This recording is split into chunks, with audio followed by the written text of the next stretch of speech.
کوزدر تلاش ګورو کې د کوزدر جندول سیمه معیار جندولي ادبي ټولنې بانی رکن لید پنوم چاپ کتاب خالق ستر انقلابی کلتوري او رومانوي شاعر خدای بخیلی اخونزاده احسان باچا خوګلن په یاد کې د ادبي بندر کوزدر لخوا د یو تعزیتي ریفرنس تابع شو. د احسان باچا مرحوم کشر زوی زلان په مشرۍ کې تابع شوی ریفرنس کې د کوزدر باجوړ او نور سیمو په ګڼ شمیر کې شاعرانو شرکت کړو. تعزیتي ریفرنس ته د وینا په وخت د خپل مقاله کې عبدالحکیم اندل د دستوري قربا کې پیتیار بخاری او طاهر الطاف سرحدي د خدای بخیلی احسان باچا خوګلن په ژوند او شاعرۍ رڼا واچوله او زیاته کړه خوګلن یو ملنګ فقیر او همګیر شخصیتو د هغه د شاعرۍ انداز د عام شاعرانو نه بدلو. د هغه یو کتاب دی چې چاپ شوی دی خو ډیر نایاب دی چې د زړه ذوقې د فطرت سرود ته غوږ نیولې او ځان د خپل پښتون فطرت داسې گاونډي ګڼي چې که د سپوږمۍ په سفر ځي نو د نیکه ډانګ د ځانه سره وړي او که د بیدیا سفر ته غاړه ږدي نو د خپلې بېنیازۍ زور ورته معلوم دی ځکه خو نه غره ستړی کو نه په کور دمې خوند ورکړی.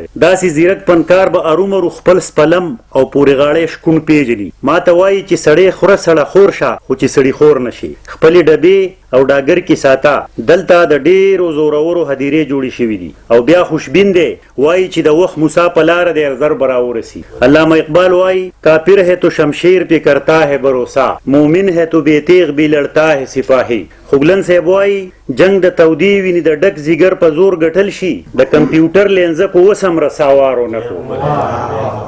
علامه اقبال وایي اے طائر لاہوتی اس رزق سے موت اچھی جس رزق سے آتی ہو پرواز میں کوتاہی. خوګلن صاحب وایي چې پینډې غلامان وي په خوانچو د بادارانو پیروي وي که شاتی په ما بد لګي مرګرو. غنی خان وایي نیستی چې بونیری وي مولا داش نغر شي. خوګلن صاحب وایي یو سو صورت بستی امامت له په بانډو کې. جگر مراد آبادی وایي چې خونه وپای بسمل جرمے نگاہ قاتل ظاہر تو ہر جگہ ہے ثابت نہیں کہیں سے.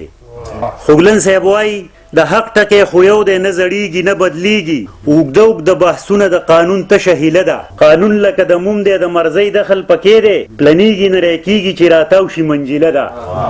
رحمان بابا وایي قناعت مې د خرقې لاندې اطلس دی پټ د درس جهان باچا ظاهر گدایم. او خوشحال بابا وایي چې سړی شوملې اسکم په وخت د وړي باچاهي د اورنګزیب زما غړکه. او خوګلن صاحب وایي نشه مې سر ته د مستۍ د فقیرۍ ختلې چې بېنیازۍ مې بالښتې د خپل سنګل پیدا کړو. او بیا وایي رازق زما رزق په غرونو په صحرا لیکلی ځکه د کلي د سیټانو خیرات خور نه یمه. زه به د هسې رنوزي په پښتون فکري الوت څه ولیکم چې د مینې ټولې نښانې په فطري پښتني ښکلا سینګار دي. د کروندې حاصلې د کشمالو څو تورې څوکې د ماښامي دیدن له د تور چنچن شور او بیلتون له د بانګي بانګ او د ژوند په اوږده کوڅه کې د محبوبې کور په نکریزو لړلي د ور په زنځیر معلوموي. زه به د داسې روښان فکره آزاد او په قام ورید مین فلسفي په پند څه ولیکم چې یو خوا پردی ټپسۍ د ګیلټو ګلۍ او د چینار بې وخته رژېدلې پاڼې ویني نو بل خوا د خپل خړو په خوله کې په کوچو لړلې د بادارانو د ډوډۍ ټوکړه هم ویني. زه به د هسې پنکار په پند څه ولیکم چې د ښځې ذات غم یې د هر چا نه ډېر جړلی دی. د خپلې لورکۍ ته یې د نظم وړاندې کولو جرأت کړی دی نو د کلي کلیواله پیغله هم نه ده هېره کړې. د چم بوډۍ او بوډا مباحثه او د بانډېچۍ واده نظمونه دا هغه پني شاهکارونه دي او د ظلمو سره سره پیغلو ته هم د انقلاب بلنه ورکوي. وایي چې ګودر مې د چنګیز لښکر وران کوجونه نشته چا هسې د ګودر په بوټي شالې خیشنا او سحر به تی بیا پیغلې پښتنې ورونه بلکې خوګلن مې په ایرو کې لکه لالې خیشنا. یا دا چې ای وخته په څه وخت کې په سابوړو جنګ پکاري هغه پښتنې جونه دې راوړي دي که نه. یا دا چې په سرو غرمو په تور سونډي شنه د شوتلو پیټي ستا به د کلي خوارې کښې ښځې یاد شي که نه. یا دا چې نیستي په زور شوه اوس زړه تور سرې غره ته خیږي راوړي بازار ته د سیړو نه به روټي جوړوي. او زه د دې مست انقلابي په انقلابي پند څه ولیکم چې غلامي په هر حال او شکل کې غندلې ده او د انساني عظمت بیرغې په لاس کې ټینګ نیولی دی او وایي چې بوی د غلامۍ مې د شلېدلو ګرو نه ځي پروا مې په چا نشته که جهان را پورې خاندي. او یا دا چې ژوند د بېنیازۍ مې دغه کټ پوزې کوډله ده سوري د بوکانې ته سیلی نری نری لګي. او عام و عامیانو ته د مبارزې دا بلنه ده چې عالم ته تش خبر وي چې ګوهر وي په دریاب کې جرأت به د رندانو د چپې مخې له ورشي. هغه که هر څو وایي چې پوپق د نور خاتمې د سړي وینې تصویر دی خدای هم یقین دی چې خوبونه مې لیدلي دي تعبیر به یې ضروري. او دا باور لري چې زما د مینې نه به هم سبا قصې جوړې شي. رب دې وکړي چې د خوګلن صاحب خوبونه رښتیا شي او د پښتنې مینې قصې تر قیامته په پښتنو حجرو کې کېږي. زما پوخ باور دی چې تر څو په نړۍ کې د پښتو ادب مینوال ژوندي وي خوګلن صاحب به ژوندی وي او د درمې قلم به استایلی کېږي. د خوګلن صاحب په دې بیت دا لیک راغونډوم چې د یار د سر سودا په زرو کې دا د بولۍ غږ و ماله پنګ ونه کړو. د خوګلن صاحب په حق لازه بخاري صاحب ته به بلنه ورکوم چې یو دوه خبرې د هغې د ژوند متعلق د دې ورسره څه د هغې متعلق وکړي. خوګلن صاحب لکه څنګه چې اندلیب صاحب وي زموږ ملګری و، یاره مو، وروره مو او ډېر محفلونه مې یو ځای کړي دي، شپې مو هم کړي دي، یو ځای ناست یو. هغه یو همګیر شخصیت و، هغه درویش صفت و، فقیر و او دا لن کتې لرې کړو نو زه وایم چې هغه ډېر زیات خوږ و. احسان باچای نوم و، اخندزاده و، خو دا د خوږو نه ډک و او د طبیعت د نورو انسانانو نه ډېر عجیبه و. او دغه وجه ده چې څنګه د شاعرۍ په کتاب کې تاسو اندلیب صاحب له درله سیل درکو د یو څو شعرونو، د شاعرۍ انداز هم زموږ د عامو شاعرانو نه یا د عامو پښتنو شاعرانو نه بدل و. هغه په شاعرۍ کې د احمد جان نشتر صاحب چې استاد یې هم ګڼي او د عبدالحکیم قادري صاحب د دې دواړو نه ډېر زیات متاثره و. او دغه وجه ده چې فلسفه خو یې د پښتنو ده خو خیال او شعرونه په هغې کې ډېر زیات تصوف دی. خوګلن صاحب زموږ داسې ملګری و چې داسې ملګري خلکو ته ډېر کم میلاوي. مونږ په بخارا کې ځای په ځای اخر کې چې هغه بیمار شو نو مونږ به لاړو، هغه د کور په کمره کې دننه به ورسره کېناستو ځان له په ګنټو وختونه به مو واړول. او په د اخر ځل چې مونږ لاړو نو تاسو یقین وکئ چې مونږ ته ووایي چې زه یوه میاشت د سره پاسېدلی نه یم د دې کټ نه. او په هغه ورځ نیغ کېناستو او ټوله ورځ زمونږ سره بلکل داسې ویسته که نه چې تا به وایي چې دی اړو بیمار نه دی. نن دا محفل د هغه په یاد کې دی راغونډ شوی دی. اندلیب صاحب ماله بلنه راکړه چې که تاسو څه شعر میر لیکلی د دې موقعې د مناسبت سره نو دو چې ما په هغه نظم نه دی لیکلی خو هغه د خپل استاذ نشتر صاحب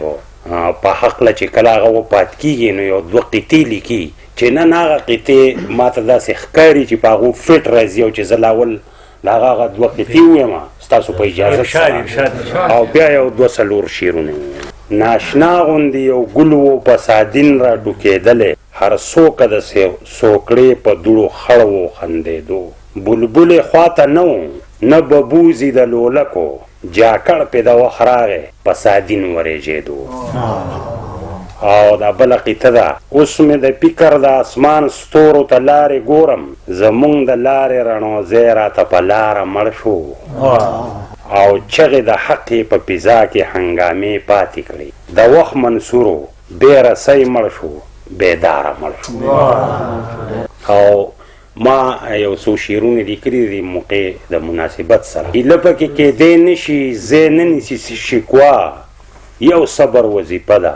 او جذبات پې سړوه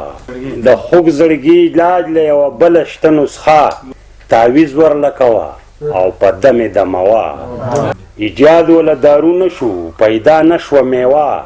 ساتلی چې بله د پانی ژوندون ډیوه. په یاد کې د خوګلن بابا غونډ شوي دي یاران منګی دې نن په ډډه که رباب مه ټنګوه اسانه مېلمستیا ده د یار ځان مه کړوه په تپ د مینې پوخ ورله په ګوړه خوږوه. ښاغلي سرحدي صاحب ته بلنه ده چې راشي او د ښاغلي خوګلن صاحب په هکله یو څو خبرې وکړي. خبره شوه د خوګلن صاحب په ژوند نو هغه چې څنګه ژوند تېر کړی دی هغه د بچپن نه واخله که په هغې باندې څوک ریسرچ وکړي او د اخري د جنازې پورې نو هغې باندې یو ډېر ضخیم او ډېر بهترین کتاب لیکلی کېدی شي او انشاءالله چې ملګري به آینده په دې باندې پیچدیانې کوي. مختصر شان کتاب و چې هغه ستاسو مخکې دی لیت د نن نه 8 کاله مخکې یا 10 کاله مخکې شاعر شوی دی. اوس هم څه داسې باقي چې څومره خوګلن صاحب شاعري ده انشاءالله زمونږ دا اراده ده چې موږ به د خوګلن صاحب د کلیات په نوم باندې دغه ټوله شاعري چې هغې کې به د علي هم شاملوو او خوګلن صاحب موږ ته لکه دوه دغه فرزند پاتې شو چې هلکان دي موږ یې پېژنو لوڼې هم دي زموږ خویندې دي دا زموږ وروڼه دي خوګلن صاحب زامن شاعران نه دي خو زموږ دپاره دا اتلان دي زموږ مشران دي زموږ نه اتل لاړو زموږ زړه پسې اوس هم خبره درمل یو محفل زموږ داسې و چې په دې کې د خوشطبعۍ څه داسې څه نه وو نو کوم ملګري چې شاعران نه دي هغوی زموږ د محفل اټینډ کړو نو موږ د هغوی ډېره زیاته مننه کوو د هغوی ډېره زیاته شکریه ادا کوو او بیا د اندلیب صاحب خصوصا د بخاري صاحبو د سیار صاحبو دا کوم دوه عالمان زموږ سره په دې محفل کې ناست دي موږ د هغوی ډېره غټه مننه کوو چې یاره زموږ ادبي محفل ته راغله او هغوی دا ولیده چې یاره د ادب څه ته وایي موږ بې ادبې خبرې نه کوو موږ ټول د ادب خبرې کوو خو زموږ نه دا عوام چې زموږ نه خبر نه دي امید دی چې عوام به زموږ د شاعرانو قدر هم کوي الله دې تاسو ټول اجر درکړي ریفرنس کې آزاد بخ آزاد طیب حیران ریاض الاسلام صاغر محمد اسماعیل سیار او حافظ الدین حافظ د شعر په ژبه کې احسان باچا خوګلن ته د عقیدت پیرزونې وړاندې کړې په خوارانو په بېوسو چې مین د هر چا د زړګي سر زکه خوګلن هر چا د زړګي سر زکه خوګلن په بېوسو همیشه و دردېدلی خوار اولسی پاسی نه پورې نیوالی د پښتون په بې ارزۍ باندې غمجن د هر چا د زړګي سر زکه خوګلن که نظمونه کا غزلې رباعۍ وي تخلیق شوي د وطن په ودانۍ وي په حالاتو د وطن به فکرمن د هر چا د زړګي سر زکه خوګلن په وطن کې و قایل د مساواتو هر یو لفظ داسې خوږ لکه د شاتو د لیکوالو په ټولي کې قدرمن د هر چا د زړګي سر زکه خوګلن ټول ملګري یې ولاړ په جنازه وو لوی واړه ورپسې واړه غمزده وو سپین لباس کې مسافر د بل وطن د هر چا د زړګي سر زکه خوګلن داسې خلکو ته یې سپورې تل ویالې چې څښادالې په مسوا کې پاکوالې نه په دار نه په رسن نه په قدغن د هر چا د زړګي سر زکه خوګلن د غربت خلاف کولو یې جهادو هر وګړی دا وطن دی وي آبادو پاسینه کې د ارمان به یې موجزن محفلونه په نیمګړي د ادب شو ټول ملګري خپه په دې سبب شو یو سړی نو ملګرو انجمن د هر چا د زړګي سر زکه خوګلن خوګلن صاحب ته خو لاړې زما ځان زما زیګرا خو نوم به دې یادېږي ماهې پر نه تر خبره خوګلن صاحب ته خو لاړې زما ځان زما زیګرا که ته پخپله نه یې خو ژوندی به دې تل یاد وي تر هغې به یادېږي چې جهان تر څو آباد وي راخور به په ذهنونو یې په شان د مازدیګره خو نوم به دې یادېږي مازدیګر نه تر خیبره ګودر دې هم ستایلی هم یاد کړی دی چنار دی تاریخ د شاعرانو ستا په جوړو ګلې ګلزار دی لوړ غرونه دې ستایلي رسېدلی تر نختره خوګلن صاحب ته خو لاړې زما ځان زما زیګره خوګلن صاحب ته خو لاړې زما ځان زما زیګره دا ستا په شاعرۍ کې ننګ پښتو دا غیرت دی تیر کړی د ژوندون خپی مېړانه او عزت ته په هر ځای کې د کړي د غیرت ډکه خبره نام به د یادېږي ماه بر نه تر خبره دا ستا تکیا کلام ځان سره وایي رڼو ځای دی په تا پسې سمدم لیونی شوی یو سړی دی د ژوند قصه د هر سړي ته بیا بیا کړي د سره خو نوم به د یادېږي ماه پر نه تر خبره دا نن چې موږ راغونډ یو دا هم ټول ستا برکت دی دا ستا هغه خلوص او هغه مینا محبت دی حیران به هم دا ستا په یاد کې وایي دا سندره خو نوم به د یادېږي ماه پر نه تر خبره خو نوم به د یادېږي ماه پر نه تر خبره. ریاض الاسلام صاغر صاحب په خوګلن صاحب باندې چې کوم نظم لیکلی هغې ته بلنه ده چې هغه راشي د خوګلن صاحب په حق چې هغې کوم نظم لیکلی چې هغه واورئ. خوګلن صاحب ته احساس کې خوګلن وي د احسان غوندې انسان سالار د انجمن وي د احسان غوندې انسان ډېر ښه ډېر ښه مقام به جنت وي د احسان غوندې انسان شاعر د ثقافت وي د احسان غوندې انسان منلی تاریخ دان وي د احسان غوندې انسان لوی ستوری د اسمان وي د احسان غوندې انسان او خاوند چې د احساس د اجمل خټک نه بعد شاعر به د افغان وي د احسان غوندې انسان په ټول ولس به ګران وي د احسان غوندې انسان د خوږ زړه به درمان وي د احسان غوندې انسان او د د عقیدت به اول نښه لویه دا وي د خلقو به جانان وي د احسان غوندې انسان او سالار به د کاروان وي د احسان غوندې انسان دنیا کې نوموړی په اخر کې مقام وړی جنت کې به مهمان وي د احسان غوندې انسان تا کړې وه احسانه د ارچا سره ښېګړه تا کړې وس احسانه د هر چا سره ښېګړه صاغره ټول احسان وي د احسان غوندې انسان او صدوق یو صادقه ټول احسان وي د احسان غوندې انسان او صدوق یو پیدا شي د احسان غوندې انسان. پښتو ژبې نوموړی قدردان زموږ نه لاړ پښتو ژبې نوموړی قدردان زموږ نه لاړ شاعر و د پښتو ژبې احسان زموږ نه لاړ لوی نوم و پښتنو کې په کوزدر کې د مایارو لوی نوم و پښتنو کې په کوزدر کې د مایارو لوی ستوری په ادب کې د اسمان زموږ نه لاړ او لیکلي پښتو کې د اشعارو کتاب لیتو لیکلي پښتو کې د اشعارو کتاب لیتو شاعر و زبردسته د افغان زموږ نه لاړ او د دوی په جدایۍ د شاعرانو ماتم جوړ شو د دوی په جدایۍ د شاعرانو ماتم جوړ شو زموږ د تنظیم روح روان زموږ نه لاړ رهبر او رهنما او زبردسته د تنظیمو رهبر او رهنما او زبردسته د تنظیمو نوموړی سرپرست چې د کاروان زموږ نه لاړ او ولاړ لکه د ډالو په میدان کې د ادب با ولاړ لکه د ډالو په میدان کې د ادب با خشیر پلاسپر چې د میدان زموږ نه لاړ الله ته ور نصیب کړه د جنت ښه نظارې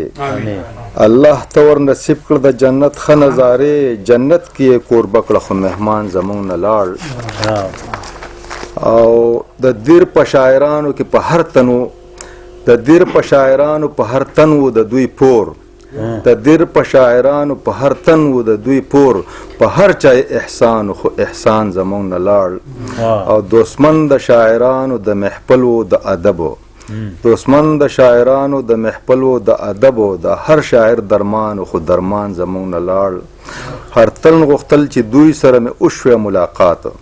هر تن غوښتل چې دوی سره مې وشوه ملاقات او د هر زړګي ارمان خو ارمان زموږ نه لاړ سوکړه سوکړه ماحول کې شبنم د شاعرۍ په هر ګلاب باران خو باران زموږ نه لاړ سوکړه سوکړه ماحول کې شبنم د شاعرۍ په هر ګلاب باران خو باران زموږ نه لاړ او په دیر کې یوازې نه بلکې په ګرد پښتونخوا کې په دیر کې یوازې نه بلکې په ګرد پښتونخوا کې په هر یو شاعر ګرانو خو بس ګران زمونږ نه لاړ او ای ربه څنګه خفه شو دا پسه شو مرورو ای ربه څنګه خفه شو دا پسه شو مرورو خوشحاله ترې مونږ ټول خو پریشان زمونږ نه لاړ خوشحاله ترې مونږ ټول خو پریشان زمونږ نه لاړ دا زړه مې نن خفه دی د اشنا په جدایۍ کې دا زړه مې نن خفه دی د اشنا په جدایۍ کې چې هیڅ کولی نه شو خو جانان زمونږ نه لاړ ساغره پښتانه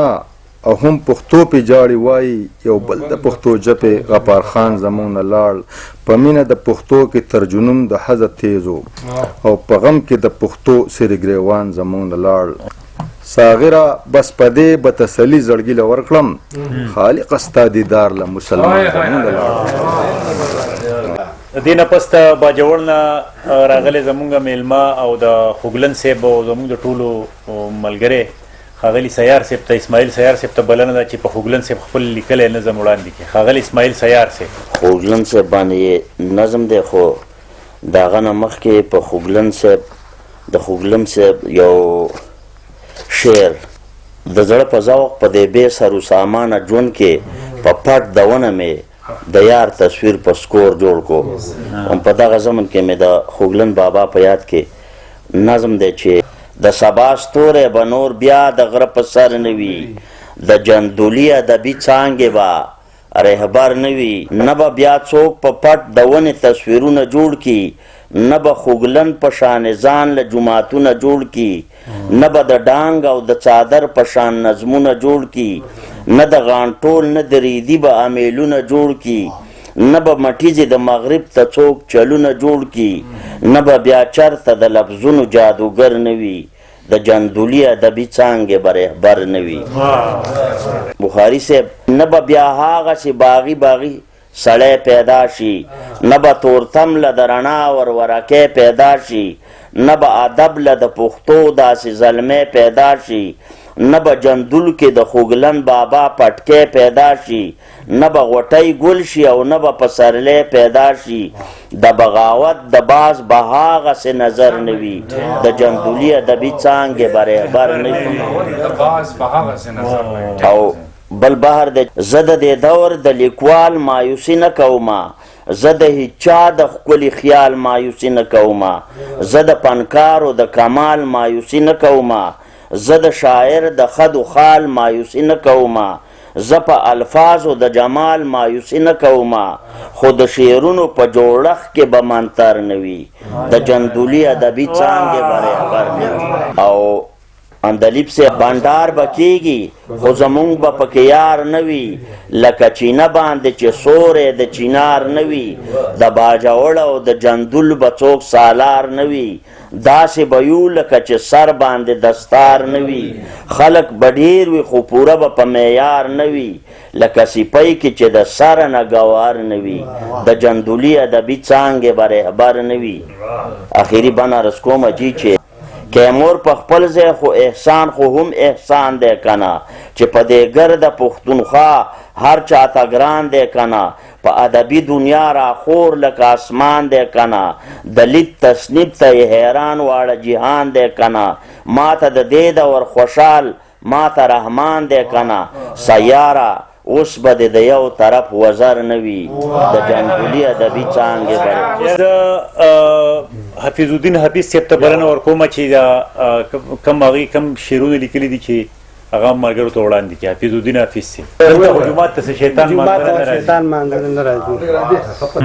حور وې خوګلن ته ستړي مشو کې ګرانه هر بادشاه دې تخت ته نه راځي او هلته کې شیطان مانځله نه درتلو او دلته به شیطان جنت ته نه راځي او دا پس یو سوچ سره دی په دغه کې ستا خوګلن زما خوګلن ګرانو په هر چا خوګلن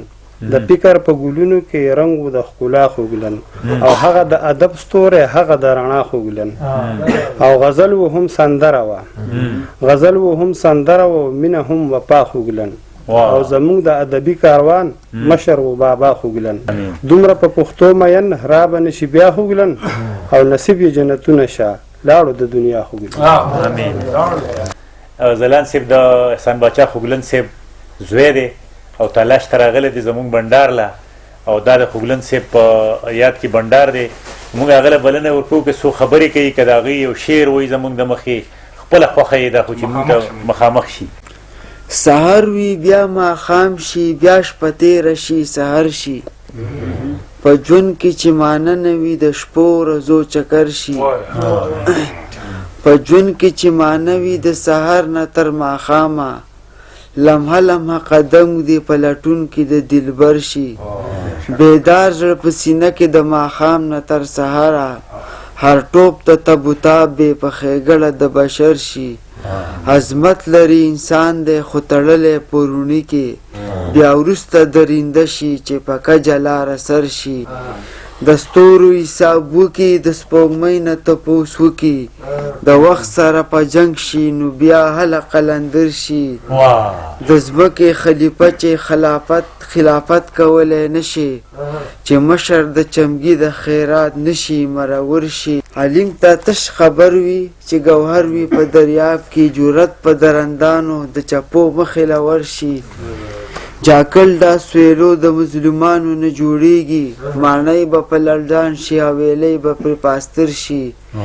لکۍ وي په لنګور کې شرافت وي په انسان کې چې دواړه پکې نه وي عجیبه شان ځناور شي زما د خیال شاهین چې په هدف باندې ګزار کړي بوټۍ مې خپله هیره شي دا ژوند مې ټول نظر شي منم چې توانګر یې زور دې ډېر دی زوروره دا مینه خو د عادات خو نه په زور او نه په زر شي. دا نن پروګرام د خوږلن صاحب د تعزیت دپاره و د هغې د یاد دپاره و مونږ به هغې بیا هم یادو داسې نه چې دا زمونږ اخري ځل شو د خوږلن صاحب حق مونږ نه شو ادا کولی نه مونږ به په هغې باندې ولسي پروګرام کوو د خیره سره دستوره کې د خدای بخلي احسان باچا خوږلن روح ته د ایصال ثواب دپاره دعا هم وغوښتې شوه. محمد اسرار خیبر نیوز ګورو تلاش کوزدر